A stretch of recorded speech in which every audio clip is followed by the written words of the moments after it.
দেখো তোমরা যারা এমডিসি কোর্স অর্থাৎ পাস কোর্সে পড়ো জেনারেল স্টুডেন্ট হিসাবে, তোমাদের দুটো সিসি পেপার সঙ্গে দেখো একটা মাইনর পেপার এই থার্ড সেমিস্টার থেকে যুক্ত হয়েছে।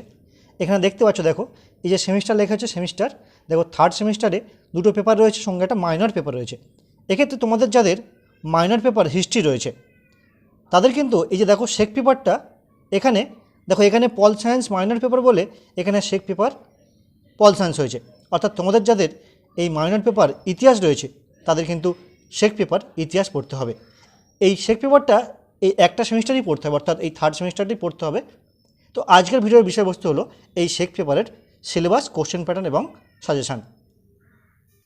তো দেখো তোমাদের মাইনর ওয়ানের সঙ্গে যে শেক পেপারটা রয়েছে বা মাইনর ওয়ান পেপারের সঙ্গে যে শেক পেপারটা রয়েছে সেটি হলো ইতিহাসের ক্ষেত্রে লেখাগার ও সংগ্রহশালা, আর্কাইভস অ্যান্ড মিউজিয়াম। তো তোমাদের কোশ্চেন প্যাটার্ন হবে, দেখো তোমাদের একটা প্রশ্ন থাকবে 30 নম্বরের প্রশ্ন, তোমাদের একটা প্রশ্ন একটাই উত্তর করতে হবে। এক্ষেত্রে এই প্রশ্নটি কিন্তু অত্যন্ত গুরুত্বপূর্ণ প্রশ্ন এবং বলতে পারো এটা কম্পালসারি কোশ্চেন। তোমাদের একটা কোশ্চেন করলে একটা তোমরা কমন পেয়ে যাবে এবং 10 নম্বরের দুটো কোশ্চেনের উত্তর করতে হবে। সেখানে 4টি প্রশ্ন দেওয়া থাকবে, সেখান থেকে তোমাদেরকে 2টি প্রশ্নের উত্তর করতে হবে। অর্থাৎ 30 নম্বরের একটা, 10 করে 20, দুটো, মোট 50 নম্বরের পরীক্ষা। তো দেখে নাও এই 50 নম্বরের পরীক্ষার সিলেবাসটা, কোশ্চেন পেপারগুলো বা সাজেশান কী রয়েছে এবছরের জন্য অত্যন্ত গুরুত্বপূর্ণ। তো দেখে নাও 30 নম্বরের জন্য যে প্রশ্নটি দেখে নাও, সাম্প্রতিককালে তোমার দেখা অথবা তুমি ইন্টারনেটে বা ভার্চুয়াল ভ্রমণ করেছো এমন একটি সংগ্রহশালা বা স্মৃতিসৌধ বা লেখাগারের উপর একটি প্রতিবেদন লেখো।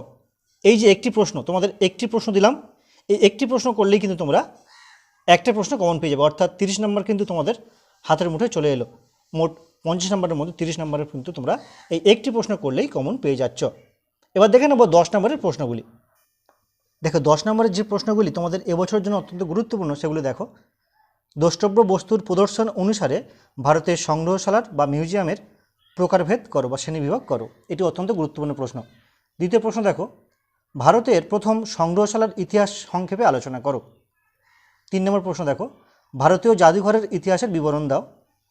4 নম্বর প্রশ্ন, ভারতের সাংস্কৃতিক ঐতিহ্য রক্ষায় সংগ্রহশালার ভূমিকা আলোচনা করো। সংগ্রহশালা বা মিউজিয়াম বলতে কী বোঝো, সংগ্রহশালার যে কোনো 3টি কার্যাবলী উল্লেখ করো। দেখো এই সংগ্রহশালা থেকে কিন্তু একটি প্রশ্ন তোমাদের আসবেই আসবে। সেক্ষেত্রে এই যে কার্যাবলী, সংগ্রহশালার কার্যাবলী এবং এই সংগ্রহশালার প্রদর্শন অনুসারে প্রকারভেদ, এই দুটো প্রশ্ন কিন্তু তোমাদের এবছরের জন্য অত্যন্ত গুরুত্বপূর্ণ প্রশ্ন। এই সঙ্গে আরেকটি প্রশ্ন রয়েছে, দেখো সেটি হলো, দেখো এই যে প্রশ্নটি দেখো, লেখাগার বলতে কী বোঝো, সমাজ, শিক্ষা এবং সংস্কৃতির বিকাশে লেখাগারের গুরুত্ব বা ভূমিকা আলোচনা করো। এটাও কিন্তু অত্যন্ত গুরুত্বপূর্ণ প্রশ্ন। তো এই যে প্রশ্নগুলি আমি দিলাম তোমাদের সুবিধার জন্য, অনেকে ইংলিশ ভার্সান দিতে বলো তাই তোমাদের দিলাম। দেখো এই যে প্রশ্নটি, এটা 30 নম্বরের প্রশ্ন ইংলিশ ভার্সানে এবং 10 নম্বরের প্রশ্নগুলি তোমরা দেখে নাও। এই প্রসঙ্গে বলি, তোমাদের এই যে পেপারটা রয়েছে এই পেপারের গুরুত্বপূর্ণ বইগুলি আমি তোমাদের দেখিয়ে দিচ্ছি। আগে এটা দেখে নাও, ইংলিশ ভার্সানের কোশ্চেনগুলো। এই কোশ্চেনগুলো করলেই আশা করি তোমাদের পরীক্ষা যথেষ্ট ভালো হবে বা তোমরা ম্যাক্সিমাম কোশ্চেন কিন্তু কমন পেয়ে যাবে। এবার দেখে নেব এই সিলেবাসের উপর গুরুত্বপূর্ণ বইগুলি। দেখো আমি 3টি বইয়ের নাম বলছি। বই সংগ্রহশালা ও লেখাগার, বইয়ের নাম, লেখক হচ্ছে রঙ্গনকান্তি জানা, প্রকাশক প্রোগ্রেসিভ প্রকাশক। আরেকটা বই দেখো, সংগ্রহশালা ও লেখাগার, ডক্টর মলয় দে, প্রকাশক সোম পাবলিশিং। এবং আরও একটি বই, সংগ্রহশালা, লেখাগার ও পুরাতত্ত্ব চর্চা। তবে এই 3টে প্রশ্ন, এই বইয়ের মধ্যে আমার যে বইটি সবচেয়ে ভালো লেগেছে সেটি হলো এই সংগ্রহশালা ও লেখাগার, লেখক ডক্টর মলয় দে। এই ব্যক্তির বা এই মহাশয়ের বা এই লেখকের, মাননীয় লেখকের বইটি আমার সবচেয়ে ভালো লেগেছে, মলয় দের সংগ্রহশালা ও লেখাগার। তোমরা এই বইটা পারলে কিনতে পারো।